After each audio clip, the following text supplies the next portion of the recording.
გუშინ სამეცნიერო უნივერსიტეტში ავთანდილ ჯორბენაძის 75 წლისავისადმი მიძღვნილი საღამო გაიმართა შეხვედრა, რომელიც ალბათ იყო ერთდროულად გახსენებაც, მადლიერებაც და პატივისმიგებაც ადამიანის მიმართ,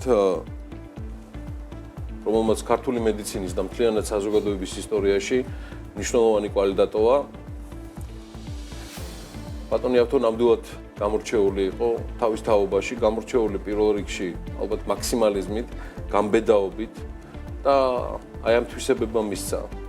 დარწმუნებული ვარ პირველ რიგში ბიძგი ყველა იმ რეფორმებს, რომელიც სამწუხაროდ შეუქცევა და არდა ვერ განვითარდა მათ შორის არც სამედიცინო მიმართულებით. მე მქონდა პატივი, არც თუ დიდი ხანი, მაგრამ მემუშავა ბატონი ავთოს ხელმძღვანელობით. მანამდეც და მერე შემიძლია და უნდა გამოყო ბატონი ავთოს უმთავრესი თვისება. ეს იყო პიროვნება, რომელსაც უხაროდა და შეუძლებელს აკეთებდა, ოღონდ დახმარებოდა ყველას. დახმარებოდა ყველას და ნებისმიერს, ვისაც კი ეს საჭიროებოდა. ჩემთვის ასეთი იყო ავთო ჯორბენაძე, დაუდგომელი, კეთილი და სულ განვითარებაზე ორიენტირებული.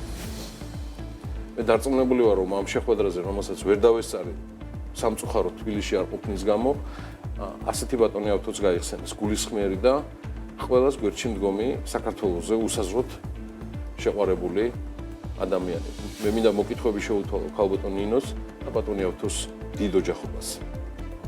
23 დეკემბერი გადავწყვიტეთ იმის გამო, რომ თავის დროზე, როდესაც პირველი რეფორმა დაიწყო, პირველ ბრძანებას ხელი მოეწერა 23 დეკემბერს და ეს 23 დეკემბერი მომდევნო წლებში მედიკოსის დღედ ჩამოყალიბდა, ყოველ 23 დეკემბერს იმართებოდა ექიმების მიერ დადგმული წარმოდგენები ფილარმონიაში, რუსთაველის თეატრში და ასე შემდეგ და ძალიან უყვარდა მას ეს დღე და გადავწყვიტეთ, რომ აი ესეთი ღონისძიება მოგვეწყო.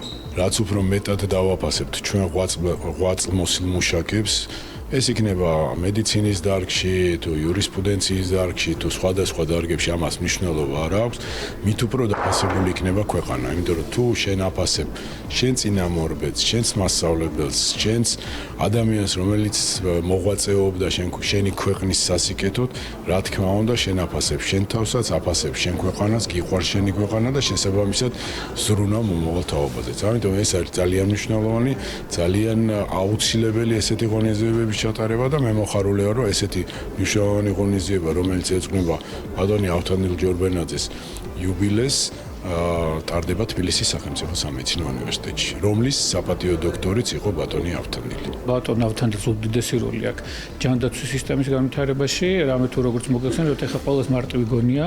მე ბატონ ავთანდილთან ერთად მაშინ ახალგაზრდა ექიმი ვიყავი, ეს იყო დაახლოებით 99-დან 2002-3 წლამდე, სადაც მიწევდა ცხელ რეგიონებში, მათ შორის იყო აფხაზეთი, მათ შორის იყო სამაჩაბლო, პანკისის ხეობა, პრაქტიკულად ეს კონფლიქტურ ზონებში და მე იმის მოსწრე ვარ, თუ როგორ ურთიერთობა შეეძლო დაემყარებინა ბატონ ავთანდილს იგივე იქაური ეგრეთ წოდებული დე-ფაქტო ხელისუფლების მქონე პირებთან. ისეთი მარტივი არ იყო, მეტნაკლებად აი ჩვენ ვაქსიმუმს ვაკეთებდით იმისათვის, რომ ეს რაღაც ეგრეთ წოდებული კოორდინაცია ყოფილიყო, ინტეგრაცია ყოფილიყო ჩვენი ქართველი ექიმების მათთან და იქაური პაციენტების გასიჯოც გვიწევდა. მე მახსოვს ორი კვირის ახალშობილი ჩვენ ერთად ცხელი წერტილში ვიყავით მაშინ პანკისის ხეობა და ბატონი ავთანდილის და ბატონი ამირანის ჩართულობით ეს ბავშვი მძიმე სიყვითლით, ცხელებით გადმოვაფრინეთ ვერტფრენით, მაშინ აღარ მახსოვს მე მგონი ჩვენს კლინიკაში და ის ბავშვი ალბათ იქნება დაახლოებით 30 წლის ეხა და რომ არა მისი ჩართულობა ეს სავალალოდ დამთავრდებოდა. ეს არ იყო მარტივი პერიოდი, კიდევ ერთხელ ვიმეორებ, მომავალმა თაობამ უნდა ნახოს, რომ ეს რაც ბატონმა ავთომ ბატონმა ამირანმა იმ თაობის ჯანდაცვის მესეურებმა მოიტანეს, მაქსიმუმ უნდა მოუფრთხილდნენ მას და ყველა უფრო მეტი უნდა შეძინონ, რომ ჩვენ მოსახლეობას შევთავაზოთ უფრო მაღალტექნოლოგიური სამედიცინო სერვისები.